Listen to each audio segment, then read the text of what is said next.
So you all in the club telling people to bless the bottle, you pointing Casamigos in the girl mouth, and then the next day when the girl about to get stoned, you got a stone in your hand, you ready to stone her.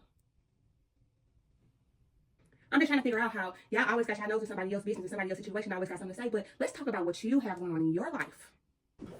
What's up, y'all? It's your girl Key, and we are back for another ghetto Bible story. Y'all can catch me here every Thursday. Okay, today we are talking about the adulterous woman in the Bible. Now, the Bible don't really give a lot of specifics about this lady. It don't say if she was married or not. Clearly, like when they say you commit adultery, you're like a married woman. But we just go kind of like, make some up to make sure y'all understand and get the story. Okay, boom.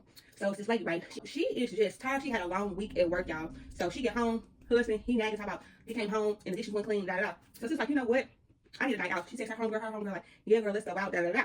So boom, they go to the club. They get to the club, they looking good. Some dudes invite them into the section. They go start blessing about it. They getting Casamigos pouring into their mouth, everything. She just having her a night. She stressed. She having her night. She had a stressful week. She vibing with a dude in the club or whatever. They looking at each other. They both off the liquor. You know how it be. Now she messed up. She's gone off the Casamigos. She ended up leaving the club with the dude.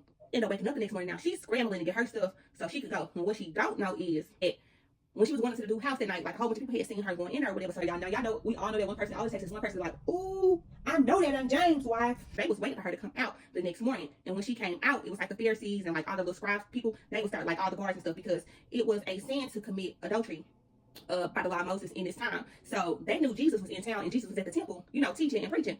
So they was like, we could take her to Jesus. And basically she gonna have to get stoned. Getting stoned was the punishment for committing adultery. Baby, so they take her, they dragging her to the temple where Jesus is. So she's probably like, Lord, like, y'all, I'm so sorry, forgive me. She probably just thinking of all the bad things. Because, baby, you're about to get stoned. Do y'all know they still stone people in certain parts of the world?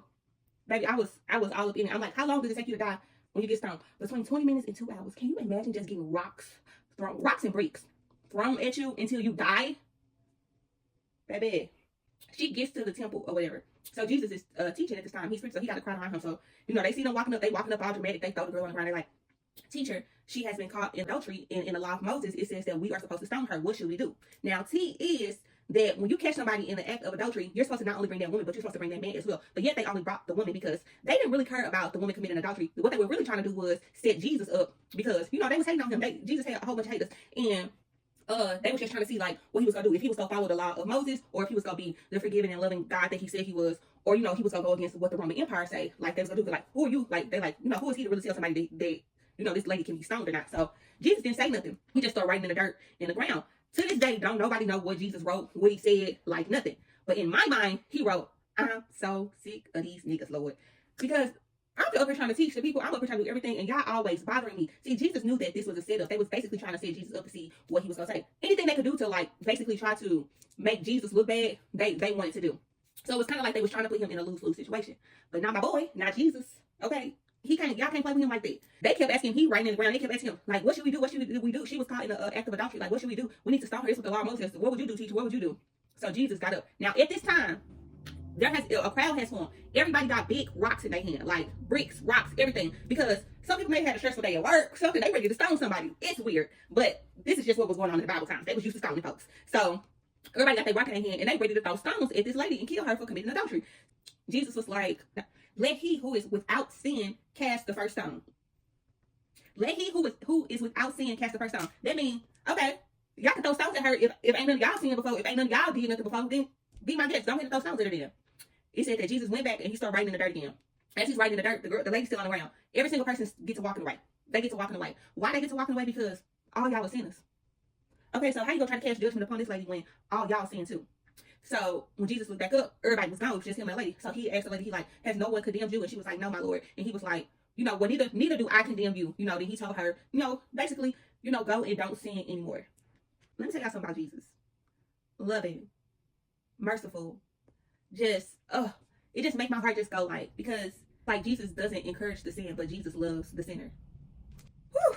Y'all, we live in a time where we live in a cancel culture where every single little thing that you do or say, like, people want to cancel you, people want to judge you, people want to throw stones at you, but it's like, look at your life, look at what you have going on, look what you're doing in this world. Nobody in this world is like perfect. No, everybody out here is sinning in some kind of way. We are so quickly to publicly shame just individuals today, or just cancel somebody today just for the smallest mistakes, or just for something that necessarily we don't agree with. Are you a person without flaws?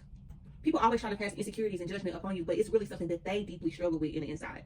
Instead of always trying to like judge somebody and punish them, we should say, how can I help this person grow? Or how can I help this person learn? Like, how can you look at somebody else's situation and say, and go to them lovingly and, you know, try to help their person. And if you don't want to do that, just go mind your business. It's super simple. It's super easy. For the most part, I just be minding my business because it's not my place to try to judge someone or try to tell them this is what you should be doing, or God don't like that, or you don't no, because I know my stink. Like, I know I got mixing issues going on. I know I ain't got no place to talk about nobody. So baby, what I'm gonna do for you is I'm gonna pray for you.